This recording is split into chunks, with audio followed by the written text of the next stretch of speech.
Good evening, and welcome back to Haunted Tales. Tonight we abandon the comfort of city lights and step into the shadows of America's most desolate lake houses, places where isolation and silence conceal horrors few have lived to describe. These are the 10 most disturbing true lake house horror stories drawn from police files, survivor testimonies, and generations of whispered legends passed down by locals who warn some waters were never meant to be disturbed. Families, travelers, and caretakers once believed they had found peaceful retreats along these quiet shores. But what awaited them was not serenity. It was dread. From century-old tragedies that left restless spirits behind, to modern-day vacation rentals plagued by inexplicable terrors, each account reveals why the line between sanctuary and prison blurs when you are surrounded on all sides by dark, endless water. If this is your first time here, subscribe to Haunted Tales for nightly journeys into the deepest corners of true horror, and turn on the notification bell so you'll never miss when the next nightmare surfaces. Now, join me as we step onto those lonely docks. Lake Lanier in northern Georgia is a place that seems to shimmer with contradictions. By day, its vast waters glitter under the southern sun, drawing boaters, swimmers, and vacationers to its endless shoreline. Families flock to its cabins. Children skip rocks across its surface, and fishermen rise before dawn to cast their lines into the mist. On the surface, it looks like a summer paradise, a man-made jewel nestled between the rolling hills and pine forests of Hall County. But beneath those waters lies a graveyard, and the lake itself has earned a reputation that chills even the most seasoned locals. A cursed body of water, haunted by restless souls and marked by a death toll that climbs with each passing year. The birth of a drowned world, the story of Lake Lanier begins not with leisure, but with destruction. In the early 1950s, the U.S. Army Corps of Engineers began constructing Buford Dam on the Chattahoochee River. Their purpose was simple on paper: flood control, hydroelectric power, and a reliable water supply for Atlanta. But in practice, creating Lake Lanier meant submerging entire towns. As the waters rose, the communities of Oscarville and other small settlements were wiped from the map. Families were forced to abandon homes that had stood for generations. Churches, farmhouses, general stores, and even cemeteries disappeared under the swelling reservoir. Yet not everything was removed before the flood. Some buildings were left standing, swallowed whole. Wooden structures collapsed with time, but concrete foundations and roads still remain, eerily preserved in the silt. Divers who have explored the depths describe surreal underwater landscapes, ghostly remnants of neighborhoods, rusting Ferris wheels from fairs long past, and bridges that vanish into nothing. And then there are the graves. While officials claimed to have relocated the cemeteries, many believe bodies were left behind, entombed beneath the murky water. Locals insist this is the root of the curse, that Lake Lanier is, at its core, a flooded graveyard. The death toll from the very beginning, tragedy clung to Lake Lanier. Since its completion, hundreds have lost their lives here. Drownings, boating accidents, and unexplained disappearances.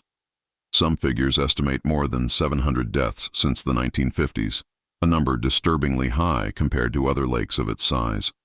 Authorities often blame the lake's unusual topography.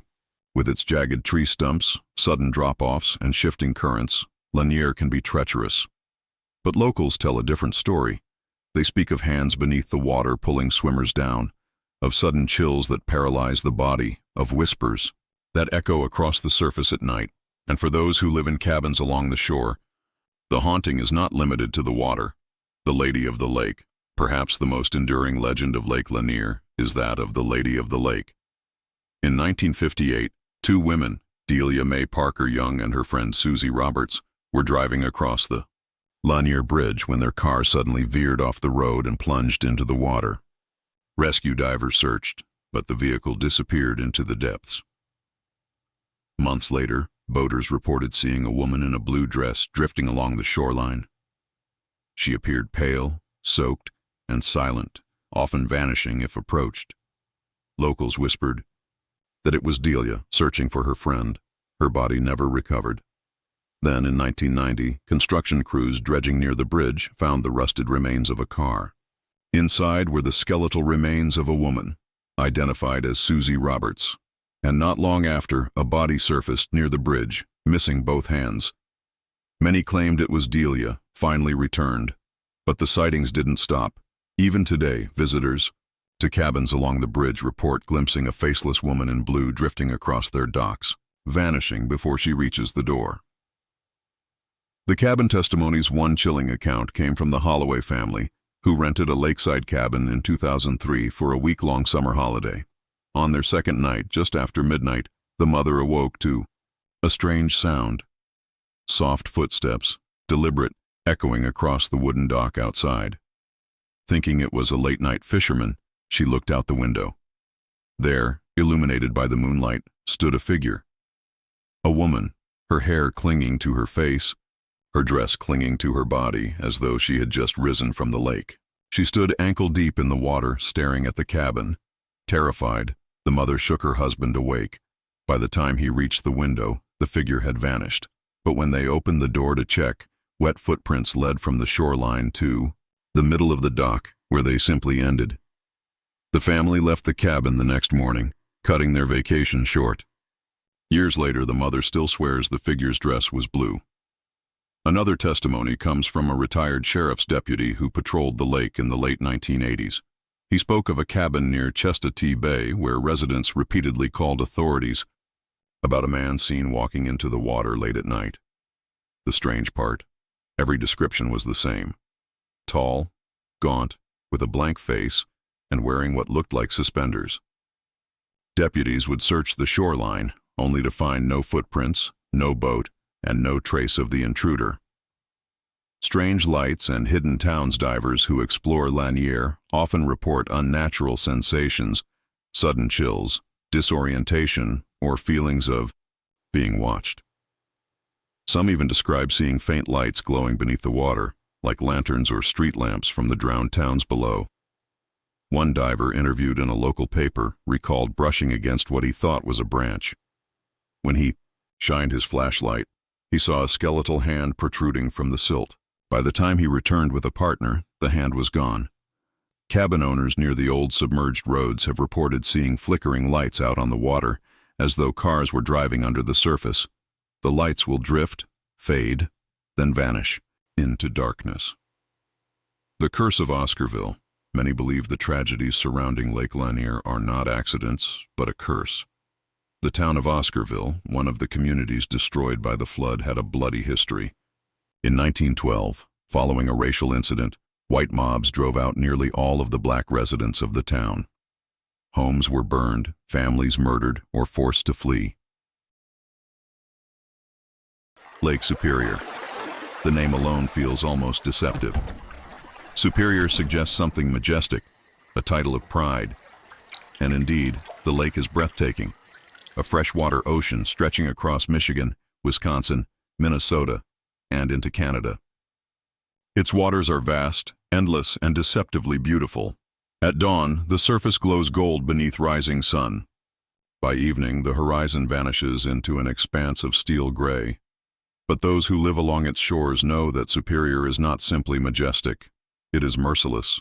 Sailors call her the lake that never gives up her dead. Her waters are so frigid, so oxygen-deprived, that bodies lost to her depths often never surface. Hundreds of shipwrecks litter her floor, claimed by sudden storms, treacherous waves, and unseen currents. And among those wrecks are thousands of men whose final screams still echo in the minds of those who listen carefully along the shoreline. For those staying in cabins scattered across Superior's edge, the haunting is not abstract history. It is something you hear in the night. A hollow moan across the water, the sound of chains clinking in the dark, or the faint cry of a sailor begging for help long after he should have been swallowed by the deep. The legend of the Rex Lake. Superior has claimed more than 350 ships and over 10,000 lives. Its storms rise with little warning, waves towering over decks, battering even the strongest freighters into splinters. Among the wrecks, one of the most famous is the SS Edmund Fitzgerald, which sank in 1975 during a violent storm. All 29 crew members were lost. Fishermen and cabin dwellers near Whitefish Bay still speak of the Fitzgerald. They claim to hear phantom horns echoing across the bay on stormy nights, long after the last freighter has passed. Some have seen lights, shimmering on the water where the ship went down, faintly glowing before vanishing into mist. But the Fitzgerald is only one story. The entire lake is littered with tragedies. Some ships sank so quickly, their crews never had time to send a final message.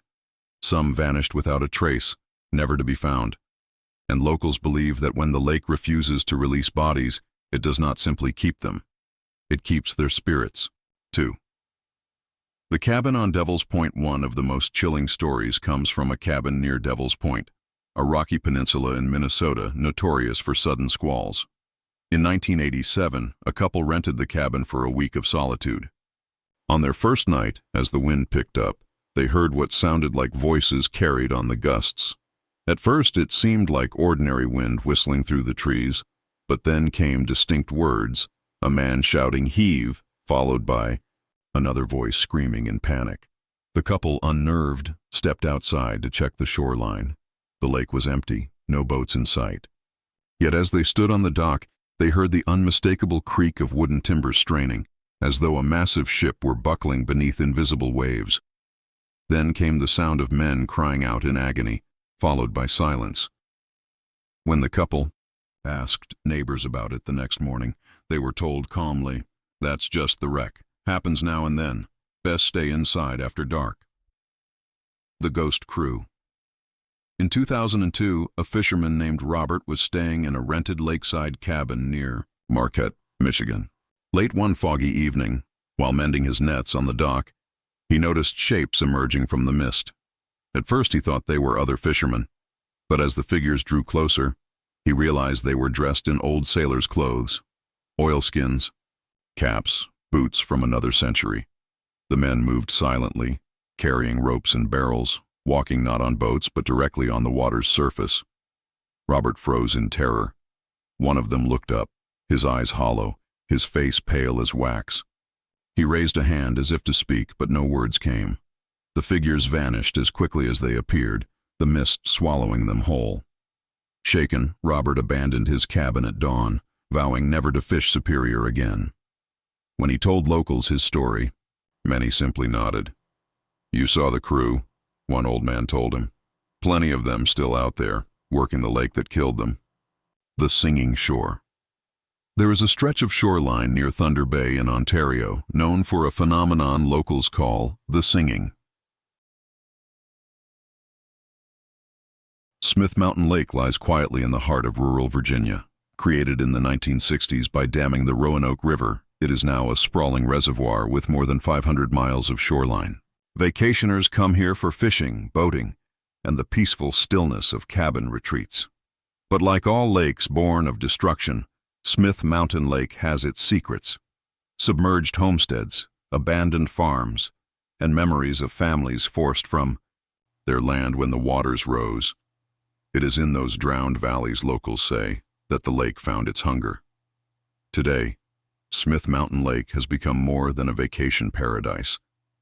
It has become a place of whispered stories, of phantom lights that drift across the water, of screams echoing in the night, and of cabins where the silence grows so thick it feels suffocating. For those who have stayed too long, the lake is not simply a body of water. It is alive. The birth of a drowned valley.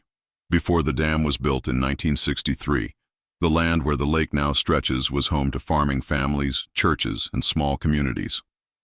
When the Smith Mountain Dam was completed, the waters crept upward, swallowing homes, barns, bridges, and graveyards. Locals say not all the bodies were moved. Some cemeteries were relocated, but others were left behind. And beneath the murky waters, the bones of generations now lie beneath the mud.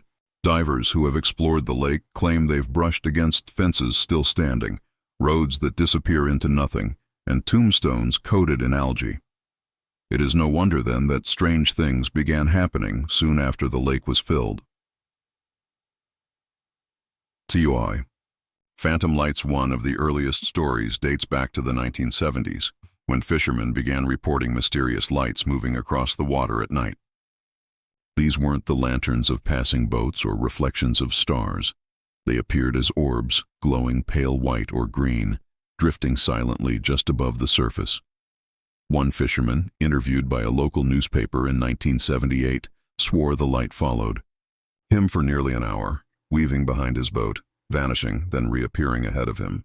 When he reached shore, the light hovered near the dock before sinking beneath the water. Cabin owners have similar stories. Some say the lights passed directly across their property, shining through windows before disappearing into the woods. Others wake to find their entire rooms glowing faintly, though no lamps are lit, and more than one witness has claimed that when they approached the light, it split into multiple orbs that darted away like frightened animals. Skeptics suggest swamp gas, reflections, or boats, but those who've seen them up close insist the lights are deliberate, as if they belong to something searching. The screams on the water, perhaps the most unsettling phenomenon of Smith Mountain Lake, is the sound. For decades, residents have reported hearing screams echoing across the water. Sometimes they are faint, distant, like someone calling from a boat. Other times they are blood-curdling, sharp, agonized cries that ring out in the middle of the night. In 1989, a group of college students rented a lakeside cabin for spring break.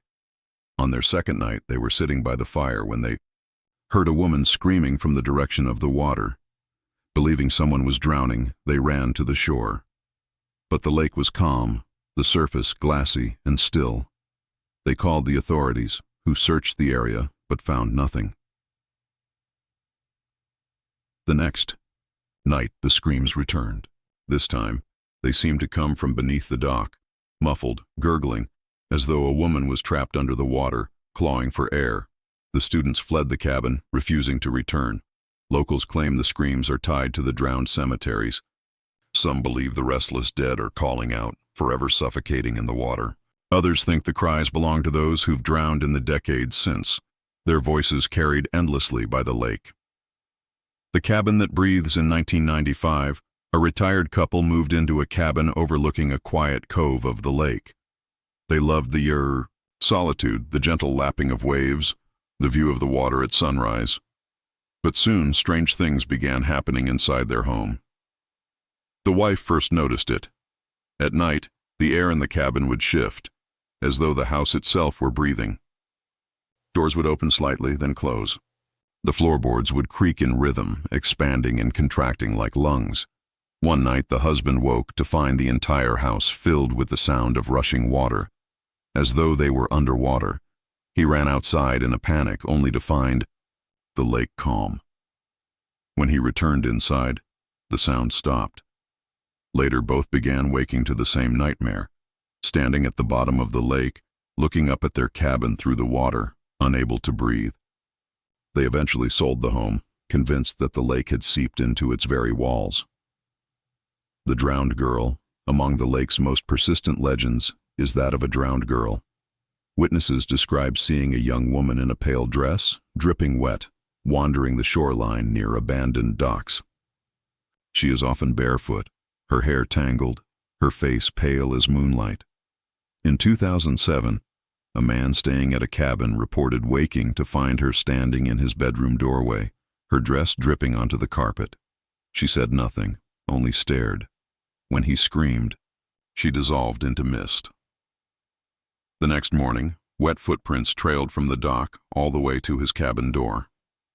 Police reports confirm that several young women have drowned in the lake over the years, their bodies never recovered. Locals believe the apparition is one of them, forever searching for a way home.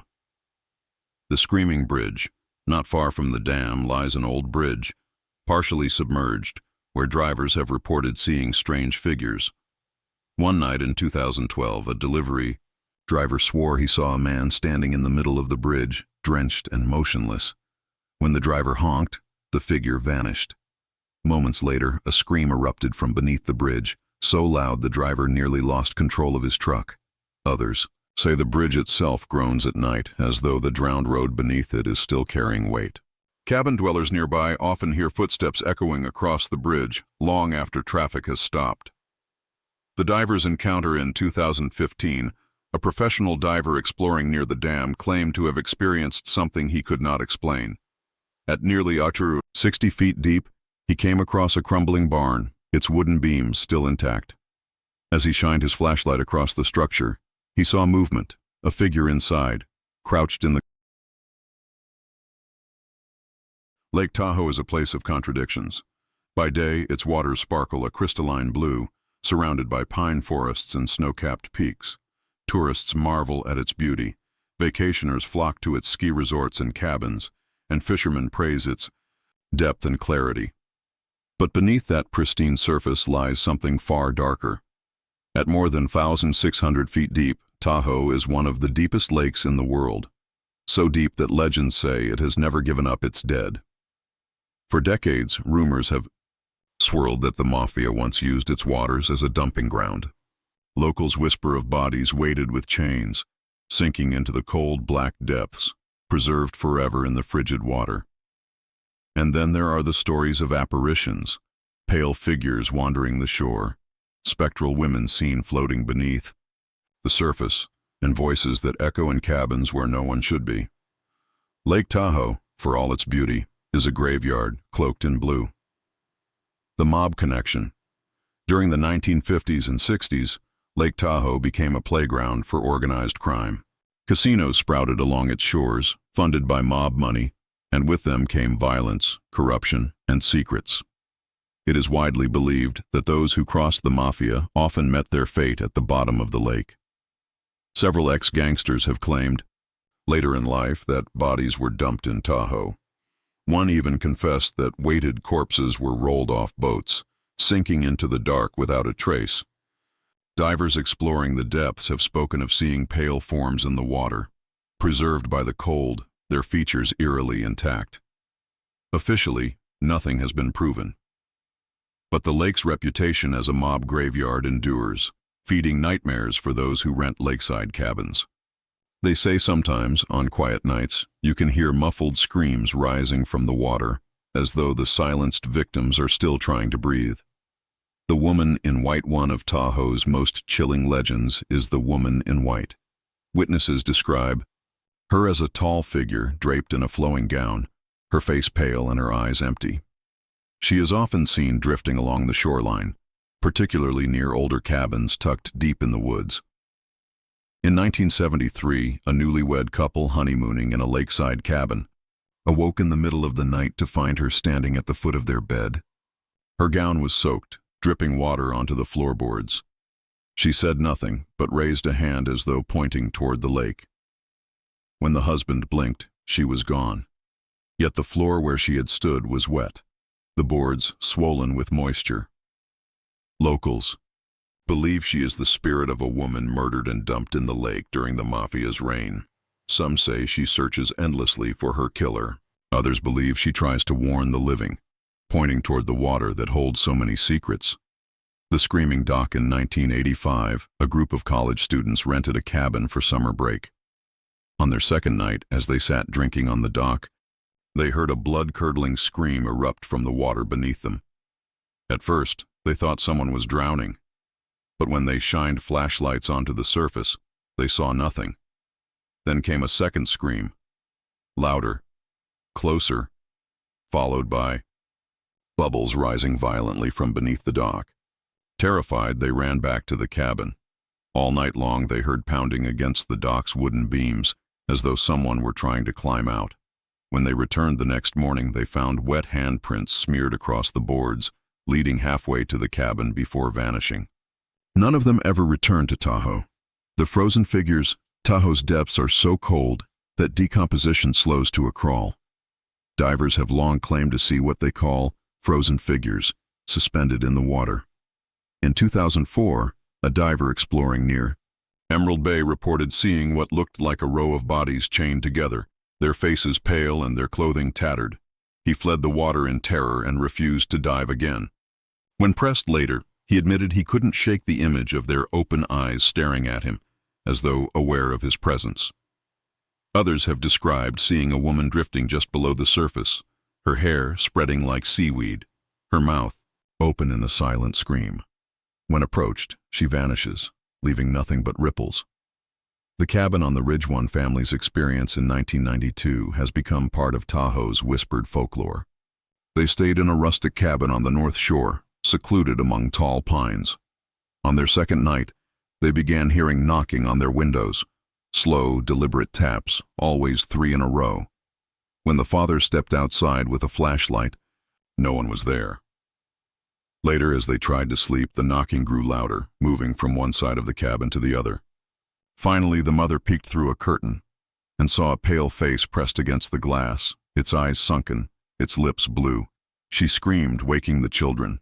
But when the father rushed outside again, the snow around the cabin was untouched. Next morning, they discovered wet footprints leading from the lake up to the cabin, circling it several times before stopping at the front door. The legend of the deep native Washoe tribes, who lived around Tahoe for centuries, believed the lake was sacred. They told stories of a creature dwelling in its depths, a serpent-like being that could rise to swallow boats whole. They also spoke of spirits trapped beneath the water, forever restless. When the lake was later tied to mob activity, those old legends took on a new edge.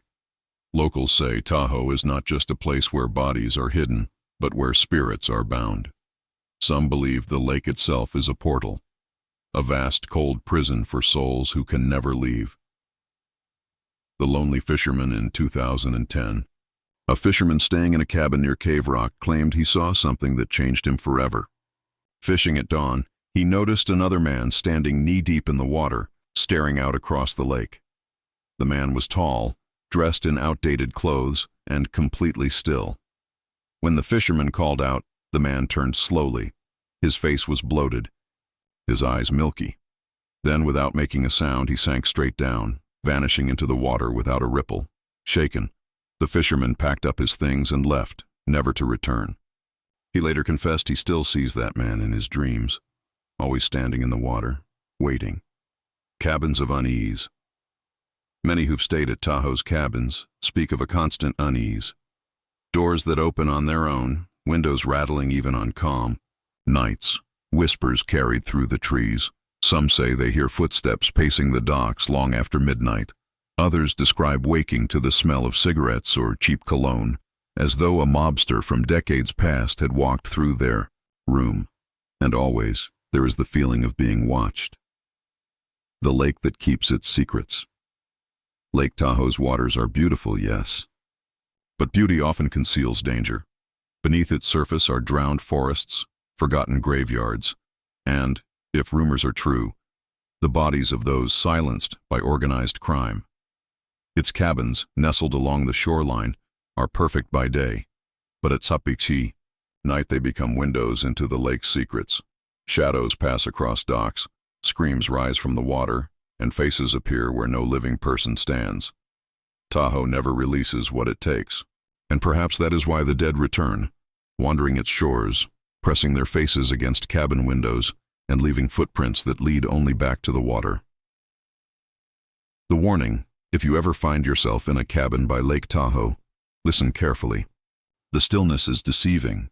The silence is not empty. Watch the water after midnight, and you may see pale hands reaching up from the depths. And if you wake to find a woman in white dripping on your floor, pointing toward the lake, remember this: she isn't warning you to look, she's warning you to leave.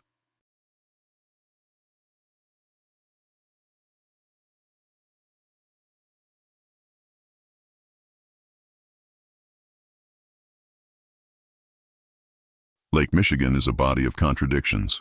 By daylight, its waters shine a deep cobalt blue, dotted with sailboats and ferries, its shoreline humming with life.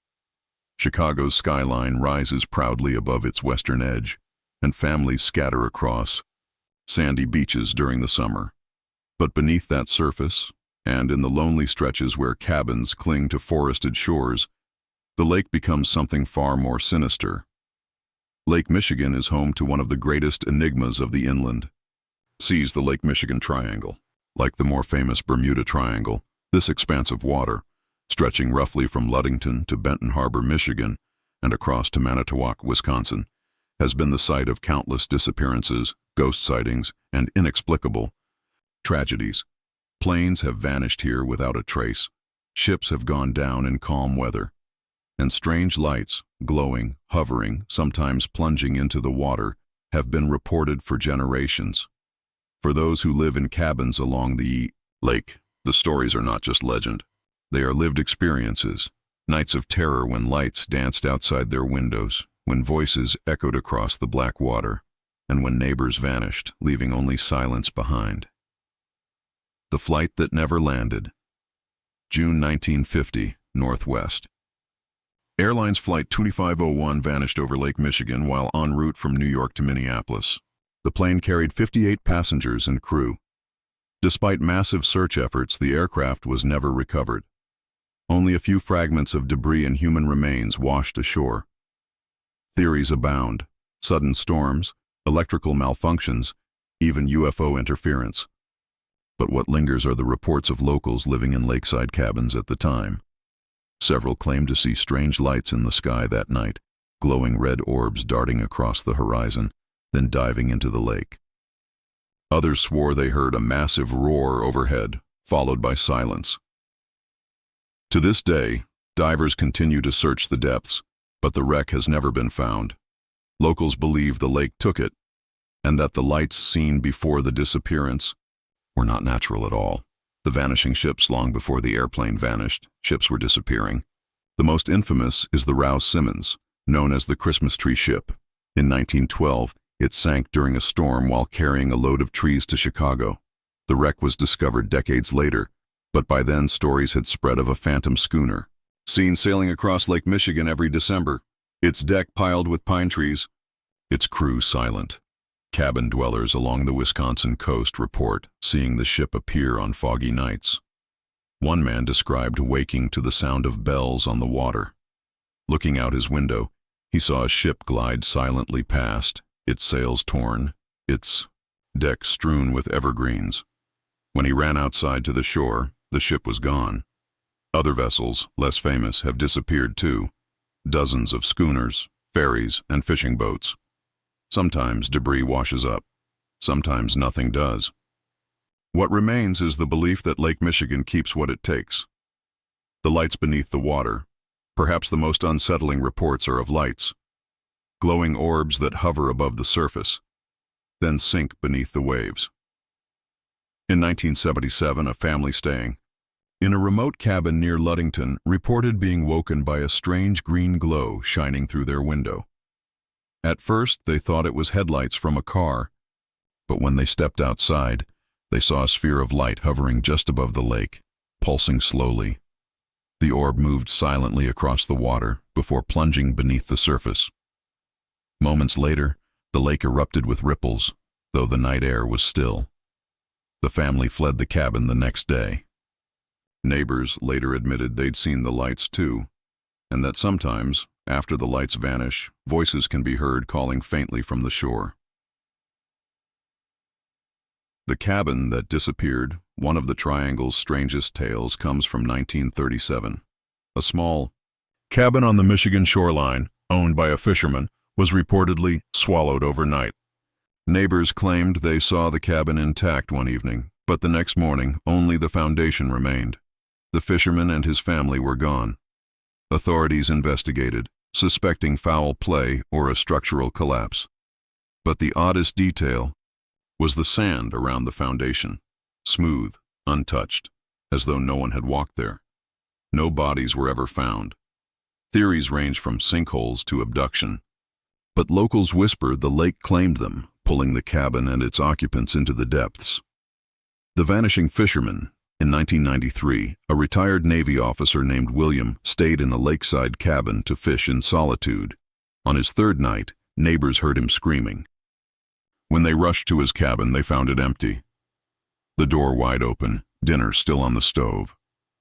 Outside, the dock was slick with water, as though someone had just climbed from the lake. But there were no footprints. William's boat was tied securely in place. He was never seen again. To this day, locals say his cabin feels strange, colder than the others nearby, as if something lingers inside. Renters report hearing footsteps pacing the dock at night, followed by soft splashing sounds, as though someone is climbing out of the water. The phantom voices Lake Michigan's cabins are often sites of strange sounds. Fishermen report hearing disembodied voices calling across the water, even on perfectly calm nights when no boats are near. In 2008, a couple staying near Benton Harbor claimed they were woken at 3 a.m. by the sound of a child crying outside their cabin. Thinking a neighbor's child had wandered off, they opened the door. The crying stopped instantly, but when they returned inside, they heard it again, this time coming from the lake itself. A small, pitiful sobbing, fading in and out. They later learned that a young boy had drowned in the same cove years before. The shadow over the lake. Many who've lived along Lake Michigan describe the same phenomenon, a massive shadowy form that passes silently beneath the surface of the water. Some say it is the outline of a giant ship. Others believe it is something older, a creature that predates human memory. In 1969, a group of teenagers camping near the shoreline swore they saw a vast, dark shape move beneath their canoe. It was larger than any fish, longer than the canoe itself. They paddled furiously back to shore, swearing never to return. Cabin owners in that area sometimes wake to find massive ripples rolling into the shore, though no boats are nearby. Whatever moves beneath the lake, they say, is watching. The time. Slips. The Lake Michigan Triangle is also infamous for strange distortions of time. In 1978, a man flying a small plane across the lake reported losing 20 minutes. His instruments went haywire, his radio filled with static, and when he landed, he realized the trip had taken far less time than it should have. Cabin dwellers tell similar stories, of clocks stopping at the same hour each night, then starting again in the morning. Of waking to find the sun in the wrong position. One family reported that they all had the same dream, of standing on the dock in the middle of the night, staring up at strange lights in the sky. When they awoke, 3 hours had passed. The Lee Triangle's curse. Whether the disappearances, lights, and voices are natural or supernatural, one truth remains. Lake Michigan has claimed more lives than it should. The Triangle has become a place of legend, feared by sailors and whispered about in lakeside taverns. And the cabins along its edge, though beautiful in summer, become gateways to unease at night. Shadows pass across the water. Voices rise from the deep, and sometimes whole people vanish without a trace.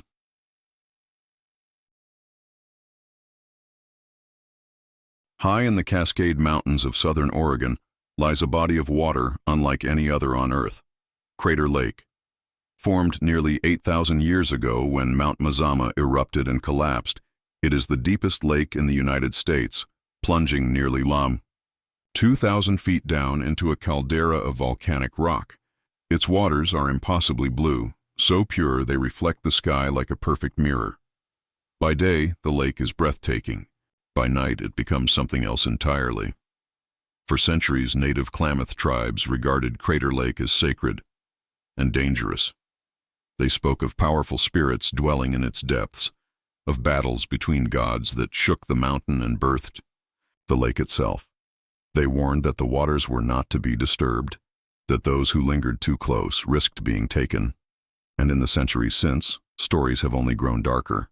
Rangers, campers, and cabin dwellers around the lake tell of glowing lights skimming its surface, phantom canoes gliding across the water, and voices that echo from the cliffs long after midnight. More chilling still are the vanishings, hikers, swimmers, even seasoned park workers who disappeared near the shore, never to be seen again. Crater Lake is beautiful, yes, but beauty often hides hunger. The legend of Lau and Skell, the oldest stories, come from the Klamath people, who told of a war between two gods. Lau, the spirit of the underworld, and Skell, the spirit of the sky. Lau lived in the mountain, while Skell watched from above. When Lau rose to destroy humanity, Skell fought to protect them. Their battle was fierce, shaking the earth with fire and ash until the mountain collapsed. What remained was the caldera, Crater Lake. According to legend, Lau still dwells in the depths, his spirit restless, his hunger unending. The Klamath warned that to look too long into the lake was to invite Lau's gaze, and that those who disappeared near its waters had been claimed by him. The Phantom Canoe. One of the most enduring stories at Crater Lake is of the Phantom Canoe. Witnesses have described seeing a small wooden boat glide silently across the surface, carrying figures that never speak. In 1911, two prospectors staying in a rough cabin near the rim swore they saw the canoe in the moonlight. It drifted toward the center of the lake, though no one paddled it. Inside sat three shadowy figures, their faces hidden. When the men shouted, the canoe vanished. Not into the distance, but into the water, sinking without a splash. More recently, in 2002, a park ranger reported seeing a canoe glide across the lake at dawn. He raised his binoculars to watch, but as he focused, the boat dissolved into mist.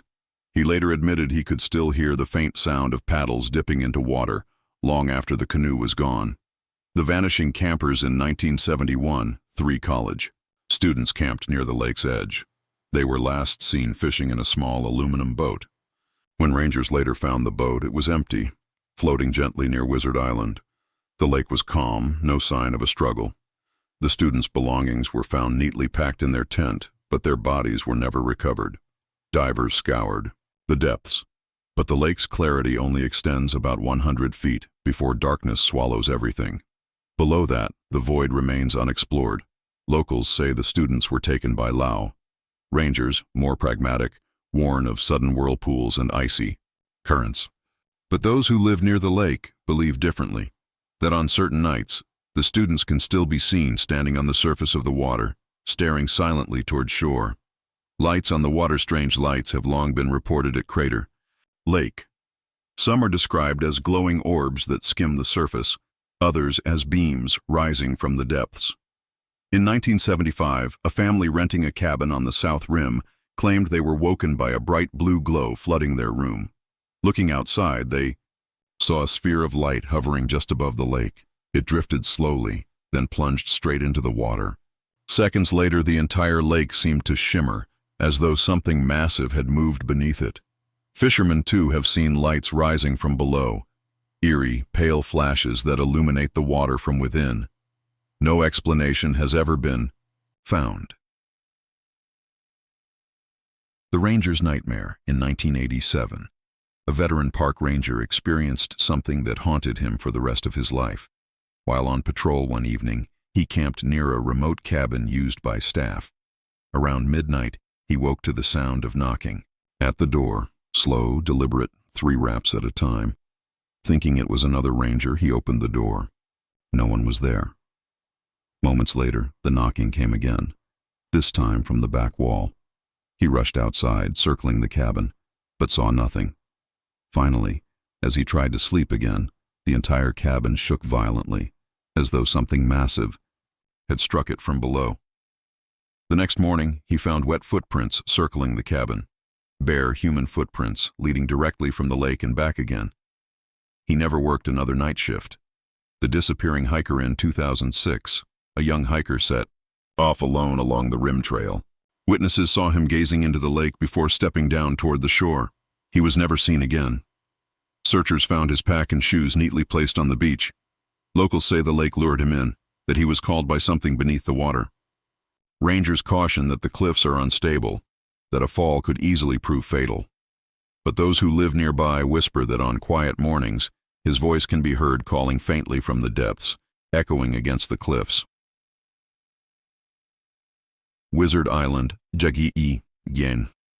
Volcanic cinder cone known as Wizard Island rises near the western shore.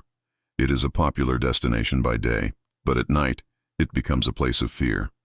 Campers who have stayed there report hearing drums echoing across the water, as though some ancient ritual is still being performed. In 1999, a group of hikers camping on the island reported seeing figures in the trees, tall, shadowy shapes that moved silently. At one point, they swore the shapes formed a circle around their camp, watching. By morning, the ground around their tent was covered in wet footprints, though no one had approached by boat. The cabin on the rim, one of the few private cabins built near the rim, has a reputation among locals. Guests often complain of nightmares, waking to the sensation of drowning. Some describe hearing water dripping inside the cabin, though the floor remains dry. In 1983, a visiting writer spent 3 nights there. On the final night, he reported seeing a figure standing at the foot of his bed, a man, tall and thin, dripping with water. The figure pointed toward the lake before vanishing. The next morning, the writer packed his bags and left, never finishing the book he had come to write, A Lake That Watches. Crater Lake is a place of impossible beauty, but also of impossible silence. Its depths are uncharted, its legends older than history. The Klamath were right. The lake is alive. Those who stay too close for too long begin to feel its gaze, as if something. Flathead Lake stretches across northwestern Montana, one of the largest natural freshwater lakes west of the Mississippi. Surrounded by pine forests, rugged mountains, and small lakeside cabins, it looks like paradise. The waters are cold, clear, and inviting. But beneath that beauty lies one of America's most enduring and unnerving mysteries. Flathead Lake is home to a legend that refuses to die, a creature said to inhabit its depths, a serpent that locals call Flessy, the Flathead Lake monster. Reports go back more than a century. Long, dark shapes moving beneath boats, sudden splashes in perfectly calm water, and the unshakable feeling that something vast is watching from below. But the lake holds more than just stories of serpents. There are tales of vanishings, cabins plagued by voices, and apparitions rising from the water on moonlit nights. Flathead Lake is not just a scenic retreat. It is a place where the line between myth and nightmare disappears. The old legend, the Adrui, Kootenai and Salish tribes who lived along Flathead Lake told stories of a great serpent dwelling in its waters. One tale speaks of two young men who killed a huge fish-like creature. In its death throes, the beast thrashed so violently it nearly destroyed the entire tribe. Since then, elders warned the lake was sacred, a place where spirits lingered. When settlers arrived, they began recording their own encounters. Strange wakes in calm water, massive shapes glimpsed just below the surface. By the late 1800s, newspapers were already printing reports of a monster in Flathead Lake. The 1889 sighting, one of the earliest documented reports, came in 1889, when steamboat passengers swore they saw a creature at least 30 feet long swimming beside them. Descriptions varied. Some said it looked like a giant sturgeon. Others insisted it had the head of a snake and the body of a whale. The passengers panicked, some nearly jumping overboard. When the story hit local papers, skeptics laughed, but the sightings continued. Fishermen, boaters, even families in cabins along the shore began telling their own stories of the creature. The cabin fishermen in 1955, two brothers rented a cabin for a week of fishing. On their third night, they went down to the dock after dark. The lake was calm, moonlight glittering across the surface. As they cast their lines, they heard a deep rumbling sound, like something exhaling from beneath the water. Suddenly, the dock shifted violently. One brother screamed as a massive shape surged upward, a dark form rolling beneath the planks. They dropped their gear and fled. The next morning they found deep gouges in the dock's wooden beams, as if something enormous had brushed against Eden. They left the cabin that day, vowing never to fish Flathead again. The swimmer who vanished in 1978, a young man staying with friends at a lakeside cabin, decided to swim after midnight. He dove from the dock, laughing, then swam out toward the center of the cove. His friends watched as he suddenly stopped, treading water, staring down into the depths. He screamed once, then vanished. The lake was calm, no ripples, no struggle. Divers searched for days, but no body was ever recovered. Locals whispered that the serpent had taken him, pulled him down in a single motion. To this day, the cabin where it happened is rarely rented out, its dock rotting quietly in the moonlight. The 1993 mass sighting, perhaps the most famous modern encounter, came in 1993, when more than 75 people reported seeing a massive creature in the lake at the same time. Families on boats, drivers along the highway, and cabin dwellers all watched a dark form, 20 to 40 feet long, gliding through the water. Some described humps rising like a serpent's back. Others swore they saw a head, narrow and reptilian, break the surface before diving again. The event was so widely reported that the state of Montana officially logged it as an unexplained phenomenon. The voices from the water beyond the serpent, there are other, darker tales. Cabin owners have long complained of voices drifting across the lake at night.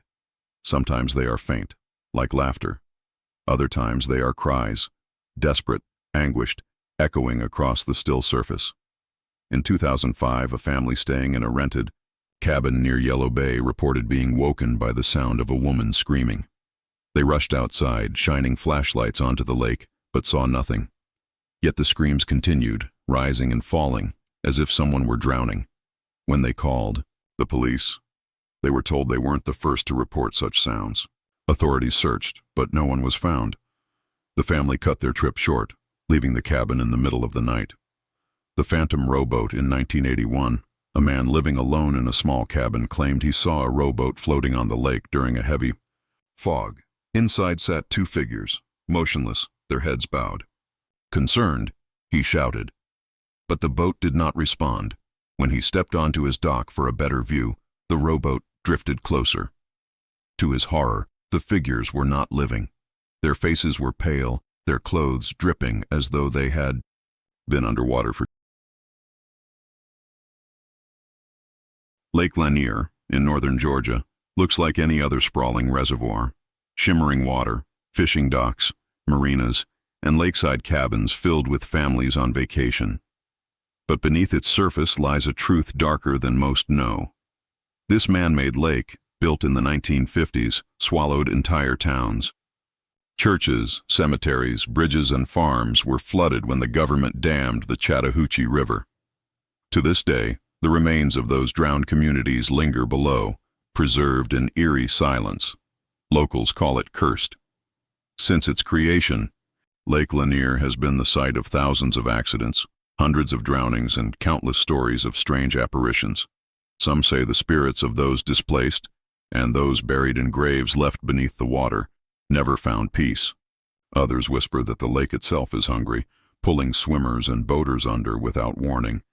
And then there is the Lady of the Lake, a figure dressed in blue, drifting near bridges and cabins, her face pale, her eyes empty. She is said to be the restless ghost of a woman who died in the waters, searching endlessly for her stolen life. The flooded towns before Lake Lanier was created. The valley was home to thriving communities. Families were forced to leave, their homes and farms condemned. Graves were relocated, but not all of them. Some were left behind, their markers removed, their dead forgotten beneath the rising water. Old bridges, roads, and entire houses still stand in the depths. Divers describe swimming past submerged barns and cemeteries, eerie reminders of the lives sacrificed for progress. Many believe these drowned towns birthed the hauntings, a foundation of unrest that would never fade. The Lady of the Lake, the most famous ghost of Lanier, appeared in 1958. Two women, friends named Delia Parker Young and Suzanne Shiflett, were driving across Lanier Bridge when their car plunged into the water. Divers recovered the vehicle months later, but only Suzanne's body was found. For decades afterward, fishermen and cabin dwellers reported seeing a woman in a blue dress drifting just below the water's surface. She would float toward the shore, then vanish. Some claimed she appeared walking along the bridge at night, her skin pale, her hands reaching out as if begging for help. In 1990, divers discovered a body tangled in the wreckage of the bridge, skeletal remains wearing the tattered remains of a blue dress. It was Delia Parker Young. Locals believe she became the Lady of the Lake, forever bound to the waters that claimed her. The vanishing swimmers, one of the strangest patterns at Lanier, is how often swimmers vanish. Even in calm conditions, people slip beneath the surface without struggle, as if pulled down by unseen hands. In 2012, a teenage boy staying at a cabin near Flowery Branch went swimming with friends. Witnesses said he suddenly froze, staring at the water around him. He gasped once, then disappeared. His body was never recovered. Divers called the area treacherous, filled with debris and shifting currents. but locals whispered that the drowned towns had claimed him, pulling him into their sunken streets. The cabin on the hill, one lakeside cabin, has become notorious among renters. Guests often report strange sounds, knocking on the walls, footsteps pacing the dock, voices whispering their names. In 1995, a family staying there claimed they woke at 2 a.m. to find water seeping across the cabin floor. When they rushed outside, the lake was calm, the waterline far below the porch. Yet inside, puddles spread across every room. On their final night, the father woke to see a woman in blue standing in the kitchen. Her face was pale, her hair dripping wet. She lifted a hand toward him, and then dissolved into mist. The cabin still stands, but locals say those who stay there rarely make it through more than a night. The screaming Lake Lanier Bridge is not just where Delia met her fate. It is also one of the most haunted spots around the lake. Drivers report seeing a woman standing at the edge of the road, her dress fluttering in the wind. When they slow to help, she vanishes. Fishermen beneath the bridge tell of hearing screams echoing across the water at night. One man swore he saw pale hands clawing at the concrete supports as though someone were still trapped below. No matter how many repairs or expansions the bridge undergoes, the sightings continue. The drowned car in 1987, 2 men were driving home late at night when their car swerved off the road and into Lake Lanier. Both men drowned. Their bodies were recovered days later, but strange reports soon followed. Locals began claiming they saw headlights glowing beneath the water, drifting slowly as though a car were still driving along the lake floor. Cabin owners near the crash site said they often woke to see faint beams shining across their ceilings, as if the lights were passing directly beneath them. To this day, fishermen sometimes report seeing the outline of a car far below the surface, glowing faintly, then vanishing into the depths. The curse of the graves. One of the most chilling aspects of Lake Lanier's history is the graves. When the towns were flooded, Lake Superior is a world of extremes. It is the largest of the Great Lakes, so vast that it holds more water than all the other Great Lakes combined. Its storms are legendary, its winters brutal, and its depths terrifying. Sailors call it the graveyard of the Great Lakes, for more than 350 ships are said to rest at the bottom of its icy waters. It is a place where beauty and danger walk hand in hand. On calm days, its surface is a mirror of sky and sun, its rocky cliffs rising with quiet majesty. But when the winds rise, Superior transforms into a monster. Waves taller than houses, winds that howl like 1,000 voices, and water so cold it kills within minutes. But storms are not the only thing that haunt Superior.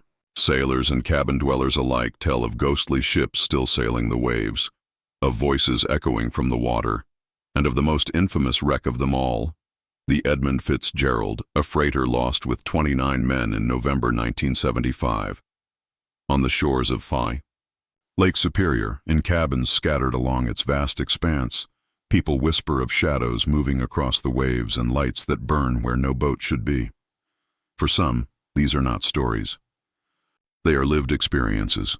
The Edmund Fitzgerald on November 10, 1975, the freighter Edmund Fitzgerald sank in a furious storm, taking its entire crew with it.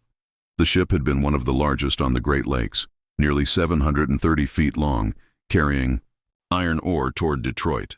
But as the storm built, winds reached hurricane strength and waves towered over 30 feet high. The ship radioed that it was holding its own. Hours later, it vanished from radar. No distress call was ever sent. In the aftermath, wreckage was found, but no survivors. To this day, no one knows for certain what caused the ship to sink so suddenly. Theories range from structural failure to a rogue wave. But locals and sailors alike claim the Fitzgerald did not vanish quietly. Cabin owners along the Michigan shoreline reported hearing a low, mournful sound that night, as if the lake itself were groaning. Some swore they saw lights on the water, the glowing shape of a ship riding the waves, then fading into the darkness. Ghosts of the Fitzgerald. Since the wreck, Countless reports have come from sailors, fishermen, and cabin dwellers who claim to have seen the Fitzgerald still sailing Superior. In 1994, a man renting a cabin near Whitefish Bay reported waking to the sound of voices outside. Thinking fishermen had docked nearby, he stepped outside. What he saw was a massive ship gliding silently across the bay. Its lights burned bright, its deck lined with shadowy figures. But there was no sound of engines, no crash of waves. As he watched, the ship dissolved into mist. He later swore that just before it vanished, he heard a voice carry across the water, "We're still here." The drowned sailors, many cabins near Superior, are said to be haunted by the men who died in its waters. Renters often report waking to the sound of heavy boots on wooden floors, dripping water echoing down empty hallways. In 1987, a woman staying in a lakeside lodge claimed she woke to find a figure standing at her bedside. He was tall, dressed in a slicker, his face pale, his hair dripping wet. He whispered something she could not understand before vanishing, leaving the sheets soaked where he had stood. The lodge has since become notorious for similar reports. Guests often complain of wet footprints leading from their beds to the door, footprints that vanish at the threshold. Phantom ships. The Fitzgerald is not the only phantom ship on Superior. Dozens of captains have claimed to see schooners and steamers long since sunk, their sails full, their decks manned by silent crews. In 1957, 2 fishermen reported being nearly run down by a schooner that appeared out of the fog. They braced for collision, but the ship passed straight through them, leaving only ripples on the water. Cabin dwellers along the Canadian shore often claim to see ships sailing at impossible angles during storms, glowing faintly as though lit from within. When the waves calm, the ships vanish.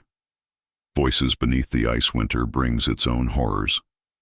Superior freezes along the edges, and cabins near the shore often hear the lake groan and crack. But sometimes the sounds are stranger. In 2003, a family renting a cabin during the winter reported hearing voices beneath the ice.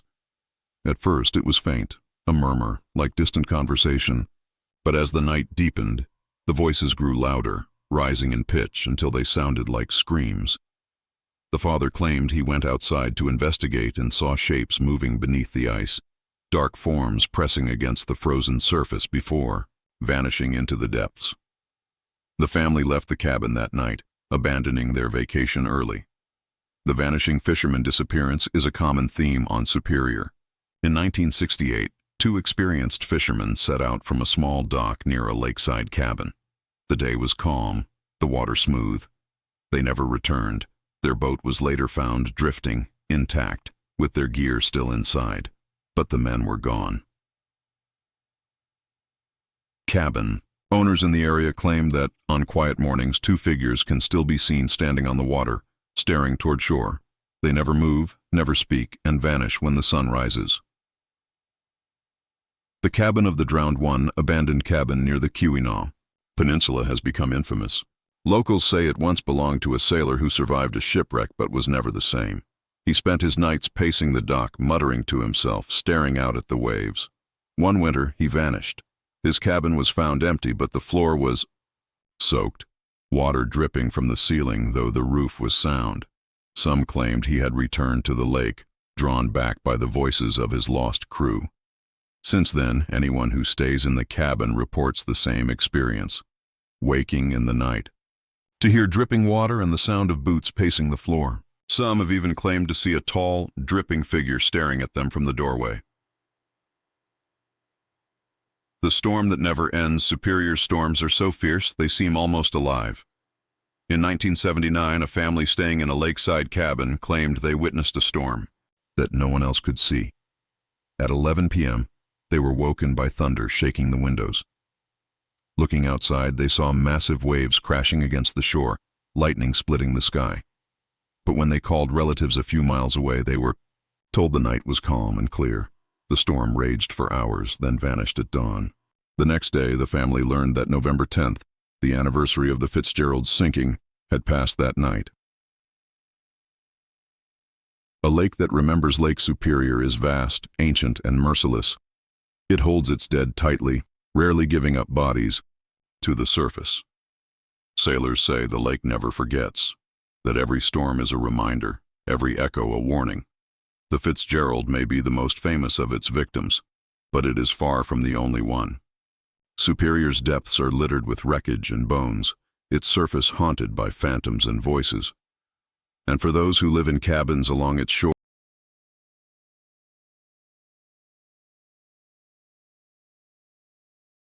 in the frozen heart of Siberia lies Lake Baikal, the deepest freshwater lake on Earth.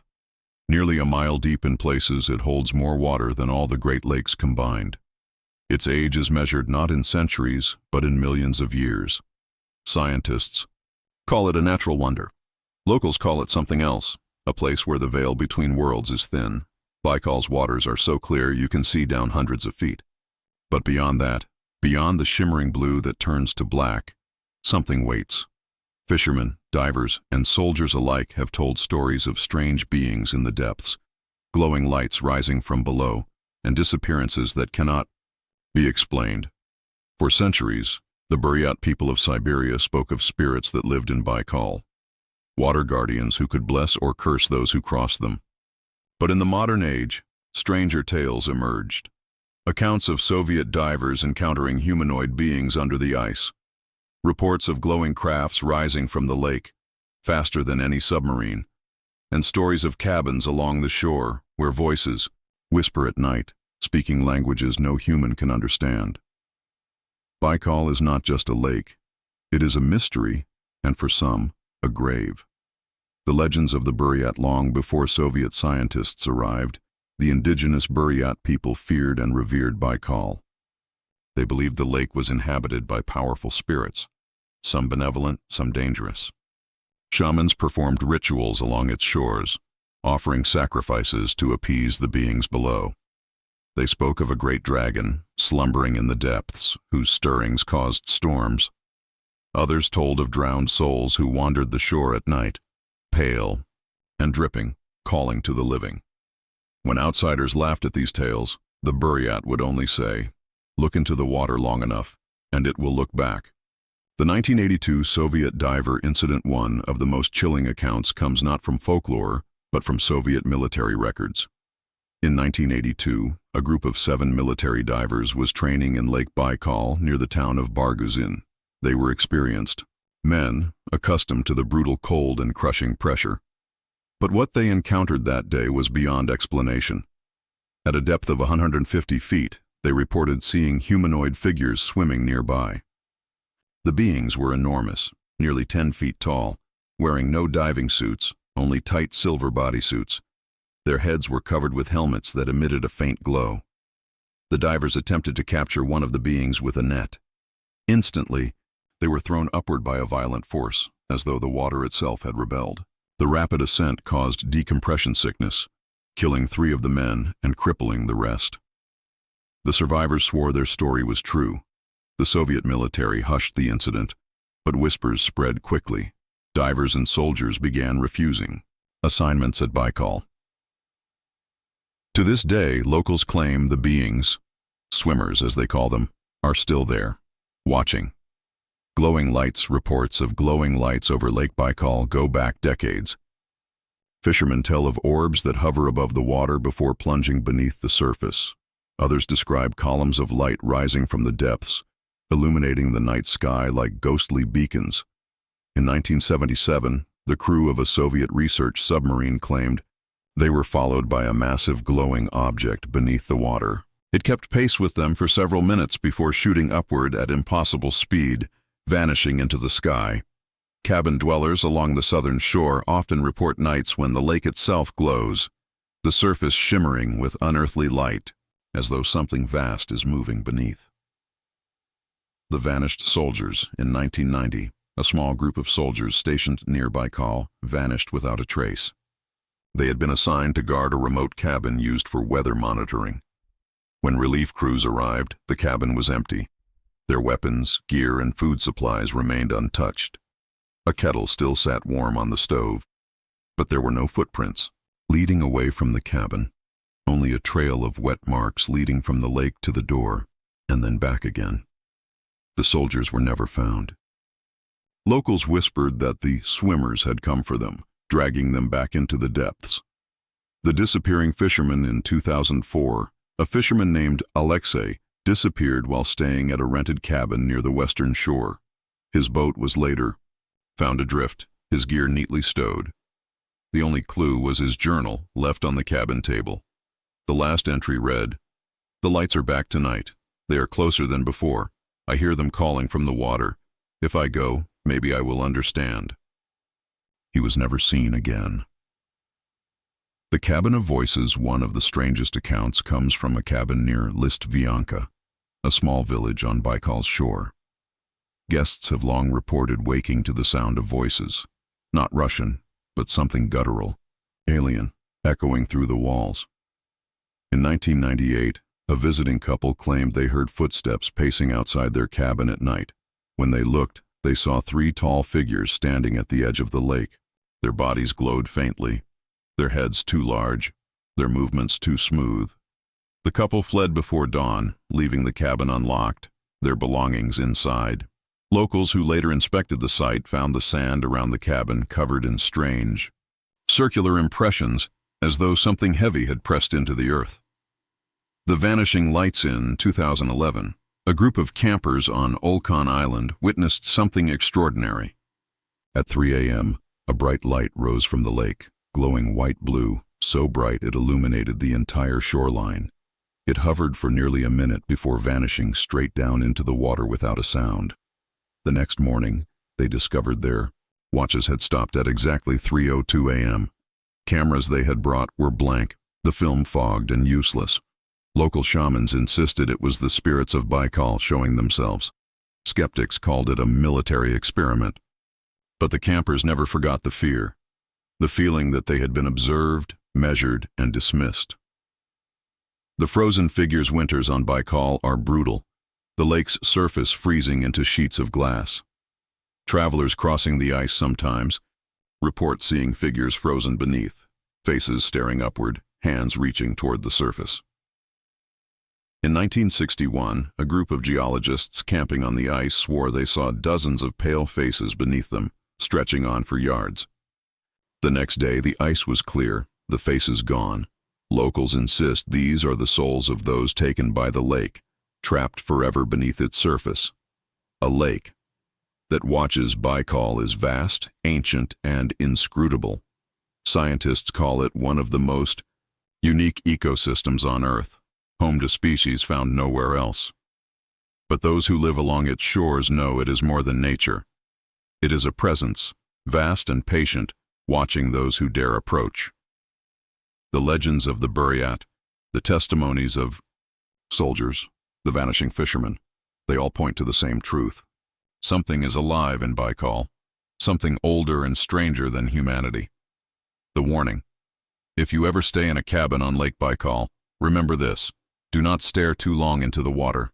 Do not follow the lights that rise from the depths.